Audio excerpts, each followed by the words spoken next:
up? Oh my god, oh my god. So I am currently trying to come up with a game plan tomorrow for my tendinitis. I am using this YouTube video to motivate me and sort of show you what it looks like at the end of the day. It's it's midnight. I'm super tired, and I look like a mess, but this is what I do at the end of the day to try to push me forward with this project. So in this notebook, I've written down what I did today and how it felt. And the two things that I pulled out from today was that my calf exercises really sucked. Training calves is it's torture. And I did a little bit of research tonight and found out that actually the best part of a calf. Well, I was trying to figure out basically how do I get stronger at my calves. And the answer is that you actually do an elevated position where your foot is above the ground and your calf can sort of stretch even more so. Your foot falls down, and that range here is actually where you get the most strengthening properties. Although that might be just hypertrophy, which is not directly the same thing as strength. Yes, strength and muscle growth are two different things. I imagine muscle growth is strength. Regardless, the second thing I found out was that these Poliquin steps, similar to the calf raises I just talked about that should be performed like an elevated surface, these Poliquin steps are these single leg squats where you are basically having a larger range of motion for your knee. You can basically stick your leg out, start on a step, and then try to get lower until your foot hits the ground. I've been really bad at that recently. I found out that today, as I was trying it, it's just that I really can't balance on one foot, and I don't know why that is. I think it's beyond me right now. So in the future, I'm gonna have to figure out why is my stability so poor on one foot. But regardless, I really do want to try to progress with these single leg squats. So I'm going to do it tomorrow assisted, holding on to something as I go down, and try to work with that. So that's kind of what I've done today. Little efforts every single day can kind of take you somewhere far. I played pickleball today with my mom, and I didn't have any knee pain, which was incredible. I feel really anxious every single day where I'm when is it gonna hit? When is the knee pain gonna return? And the thing is that there's a chance that what I'm doing might be working and that I'm gonna fix it, but I'm not sure. So I really have to continue doing these. One of the things that didn't work in the past was that as soon as my knees stopped hurting, I would just stop doing the strengthening. And then I'd give up on it, right? But that will never happen again. I'm never gonna stop working on my knees because I will no, I can't go back. So now I have this notebook here. This is a different notebook where I write down my workout plan. So the thing is, I don't know what I will feel sore in when I do this. I'm not really sure what will hurt when I wake up in the morning.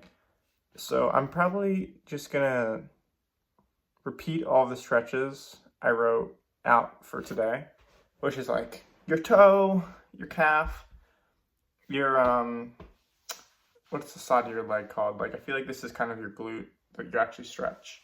There's this thing called couch stretches, which is for your I think it's mostly for your quad.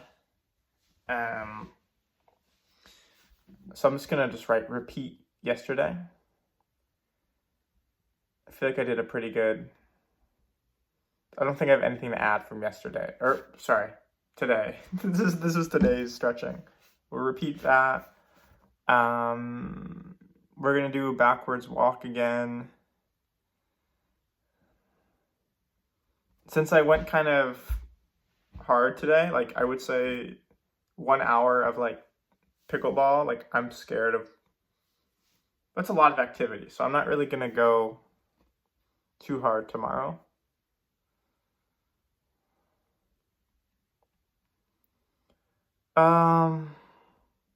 I have these 2 hills in my neighborhood. Both are like pretty sharp inclines. So the first one I call Death Hill, and the second one I call Tax Hill.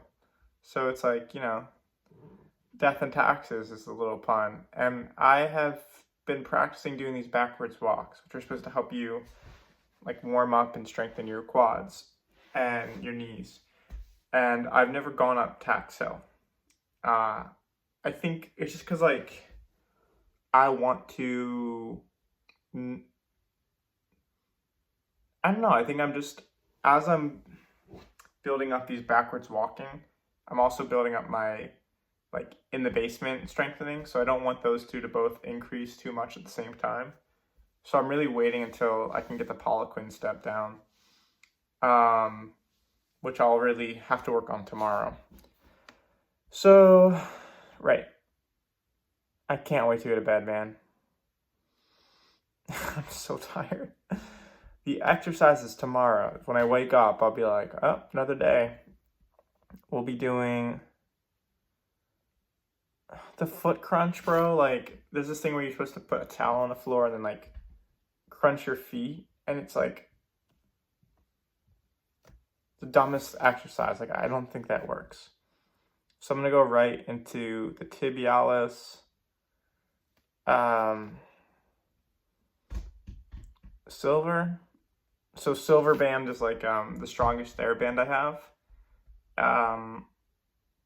I don't have like a tib bar or some sort of exercise that you're kind of using for your tibialis. You just like are flexing your foot. So I'm just gonna use a TheraBand, and hopefully that resistance is simulating some like heavy weight. Okay, and the purpose of strengthening your tib is to help absorb shock when you land on your feet. So we're gonna start with the tib, and then we're gonna do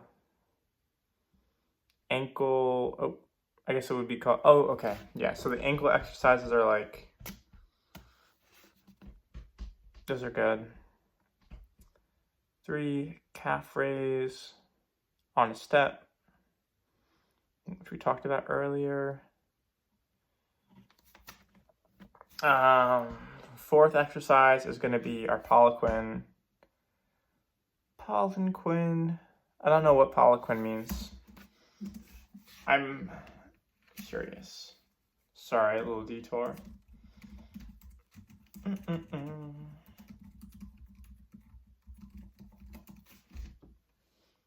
Poliquin. There's nothing on Wiktionary about the origin of Poliquin.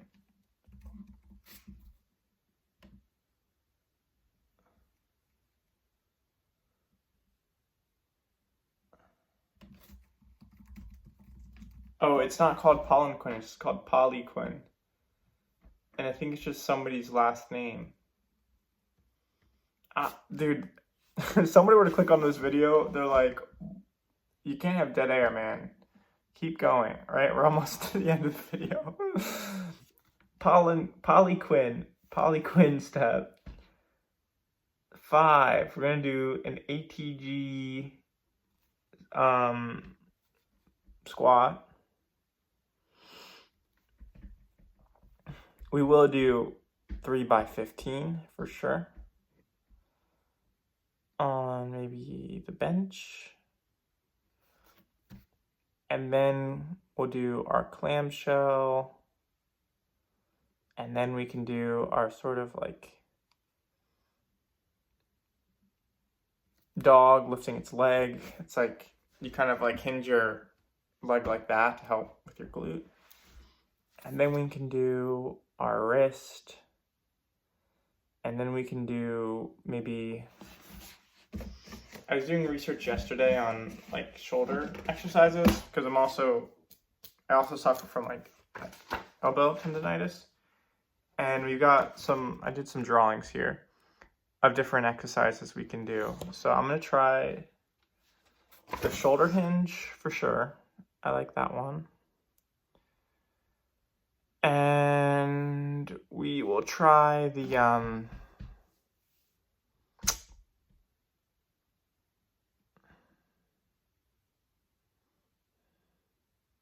what do we call this? Maybe we would call this like our vert lawnmower.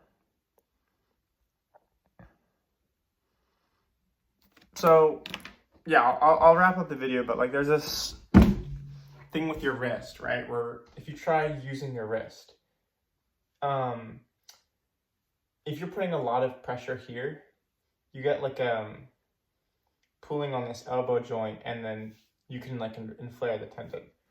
So the idea is that you want to strengthen your wrist, obviously, right? So like there's these muscles in here that you strengthen to prevent too much pressure being put on the elbow itself. But then you also have your entire back. So like there's like this kind of, I can't know if you can see it, like this kind of whole like scapula region here that you try strengthening. And some of that movement you can activate like this, some like that. I'm not a physical therapist, but some of those shoulder exercises are going to help strengthen us and prevent our elbow from even being used like during normal activity, which is going to be great. So yeah, that's what today looks like. I'm really exhausted. Can't wait to go to bed, and hopefully I'll be here tomorrow with stuff on career as well as the tendinitis stuff.